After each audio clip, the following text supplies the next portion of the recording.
Hello ladies and gents, I am ADFA and welcome to From the Depths Vehicle Designer. This is the first of a number of episodes I'm going to be doing in a new series, which is going to be focused on building vehicles, primarily for the various campaigns of the game. So, first of all, one of the most important ships I'm going to be designing is a freighter. This freighter will be able to be used in either the Ashes of the Empire land campaign or the Quest for Nita water-based campaign. So to this end, it is going to be a flyer rather than a boat, because otherwise the boat won't go on land. And I have a couple of concepts in mind, so I'm going to start building and see where it takes me. One thing to remember whenever you're building a large ship, or any ship, always start building in main. Main, haven't really got an idea, but we're going to go yet. This is going to be an even-based hull as well, just to be a little bit different, and also just because I don't do them, and it gives a little bit of difference and allows for some more interesting shapes, particularly around the front of the craft. So here we go. I've just added a temporary engine and added all the thrusters, so this now is actually a functioning hover. See, I've just got a general concept, so how I'm utilising the ammo clips as like a housing, and inside here I can actually place in the resource actual storage containers, so I can put in like a large couple of storages here, or like just the big these large boxes, so just stack them in there, so put like that. And from the outside, as you can see the boxes. These ones aren't particularly great, they're a little bit plain. But it's just to show you the concept. I'll figure that out later. So yes, I've set up the PID. I'm just going to put on an AI system and see if this actually flies around. It should do. Everything is set up correctly. It's just that sometimes it can go a little bit funky with the way PID works. So I generally use a naval AI. Move away, and order ship, and fly with fleet. Turn around.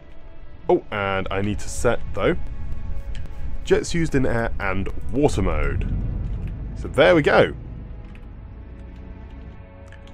Flies very fast around, but is very, very nice and stable. A little bit of jitter, but as to be expected since this thing has almost no mass and there's a very heavy weight at the top of the ship. So I'm very happy with how this is going. Just taking control. Turn that off. Let's get back into this here. Turn off all of these. And carry on building the ship up. Nah, this idea does not seem to be working. I need to make these larger, I think. Easy enough to do, just do need to actually do it. This is the arrangement of thrusters I'd like to have, so I'm just going to adjust the engine block at the rear. Probably push the whole lot of this out actually further, so maybe it's actually double this length. So it's a much, much longer craft there. It's an interesting little concept, liking how it's going. So I've done a fair bit now. One thing I'm going to do, I'm just going to try and make this a little bit more modular, because I'm just noticing I am actually getting up in the volume. I need to keep this below 2000, and I think this would look quite interesting if I had each of this section from here all the way to here as an actual prefab. So I'll start off with one, and then I can add more on. So this we'll have 3 compartments, just need to add another one here, but it's looking quite good at the moment. Set up a system at the front, so in here is the control center with all the PIDs, and also the AI will go in here as well. I've just forgotten to put that in at the moment, but that will go in here as well. So it's looking quite good. Just need to sort out some more of these sections here, because these will actually have all the thrusters in them. So the lift thrusters and the turning thruster. I was going to have probably have another one or two at the front, but it's primarily going to be these sections here, which is why it's quite important to have another one here, because this one's at centre of mass, so that won't do anything, and there's only the one here. We really need one either side of the centre of mass to have the best motion and turning forces. So I've added the roll thrusters on now, as well as the altitude ones, but I'm not sure if I need all of them. I think I could probably just get rid of all the altitude thrusters and just purely rely on the number of roll thrusters to keep me airborne. So I'm just going to test that. So I'm just going to remove all these thrusters. That's the altitude ones. I'm going to still need some for pitch, but I believe these ones will help me stop rolling and also keep me airborne. So just quickly grab a fuel engine. Dump that. Get rid of the mirror line. Place that in place. And then see, does this help? No, they aren't. So they are only working for roll. That's a bit unfortunate. Did I set the altitude one correctly? I may not have done. Pitch, roll, altitude. No, I didn't. Forgot to actually set it an altitude. There we go. Let's try again. Well, the PID system doesn't seem to be quite functioning right. There we go. And the ship is now stable. Just need to add the thrusters on the rear here.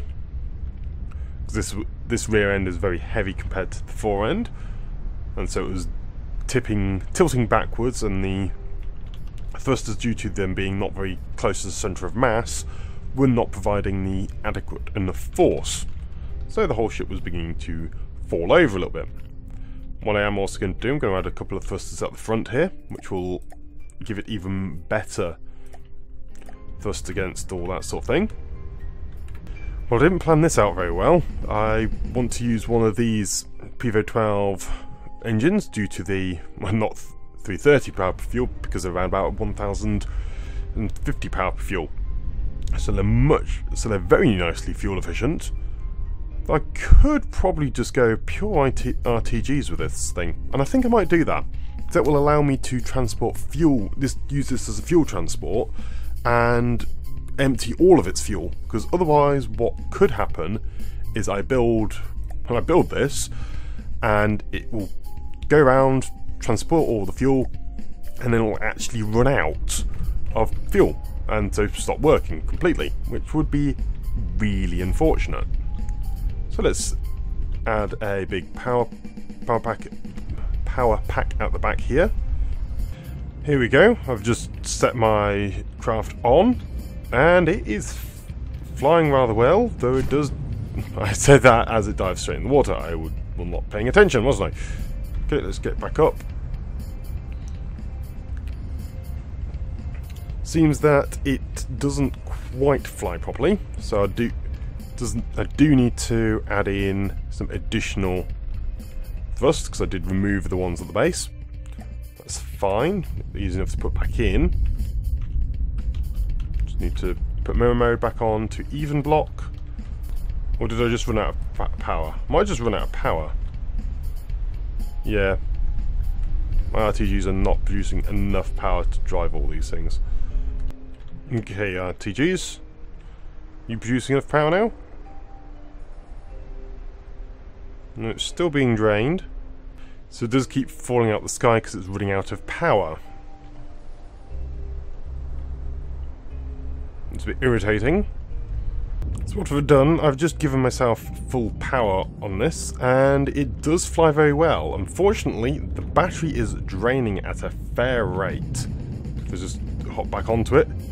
See, the battery is now draining. I did fill it up to 90,000. The ship uses around about 2,000 power. So I think I do need to go back to the fuel engine idea rather than the RTGs, because the RTGs are also quite, well, they are very expensive. And a fuel engine would be nice and cheap, because as soon as it goes down, it falls into the drink, and that is not what I want to happen. Let's strip out the RTGs and put in my fuel engine again. I've built the engine all around and needed it that way round in order to get the exhaust here. Currently the exhaust exit is here, which is not ideal really. I could deal with it, but it's in the way. And also I've built it with all the components actually within the metal itself, so I need to strip it all out. Very irritating. So what I'm doing here, I'm just creating a bit of scaffolding, because I'm going to strip out all of this metal now in order to build the engine where I need it.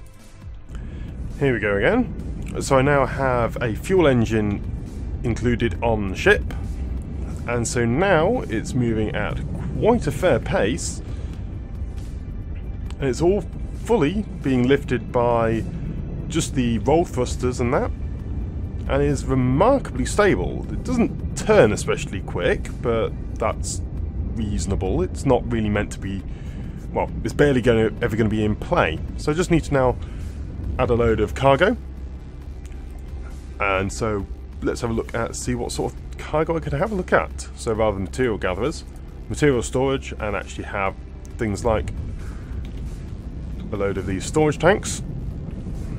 And the ship is now complete. Oops. We'll do just teleport onto it. So we've got the front section there with a nice window and a couple of doors. I then have a good selection of just random storage. So I've got more like box storage at the front, then I've gone for more of the liquids in the centre there, and then the more like bits and bobs and parts in the rear section, so there does seem to be some semblance of order. I've also added in a load of ammunition barrels into these sections here and here. This is because if this is going to be helping forces near the front, just being able to supply that little bit of ammo would be quite nice. I may end up deciding to add a load more into that. I'm happy with the speed. It's around just shy of 70 meters per second, which is brilliant. And I've added ion thrusters at the base. This helps keep it airborne as they're altitude thrusters, but also it does mean that if this thing does fall in the water, it does have a little bit of thrust with the aim to pull it out of the water to allow the rest of the engines to fire. Yes, it's going very nicely. And it's pretty much it. Do need to think about how I'm going to paint this. I am very happy with this design. It is around about 19k, so it's a little bit on the expensive side, but it does also have almost max volume. So this thing will carry a very large amount of material. As you can see there, it will carry 77,000 material, which is quite nice. And it's fast enough to be able to get around various locations. So in fact, because it's just doing orbiting, what if I just go in a straight line? How fast will it actually go? About 68 in a straight line, which is very nice. It's got a nice sort of futuristic design as well. So yeah, I'm very happy with this, and hopefully we'll be utilising it in the campaigns to come. But that's all for this episode, so thank you very much for watching this episode of From the Depths Vehicle Designer Mode. If you did enjoy the episode, please leave a like and or comment below, as it's always great to hear from you lot. Otherwise, that's it from me for now, and I shall see you next time. But until then, I'm out. Goodbye!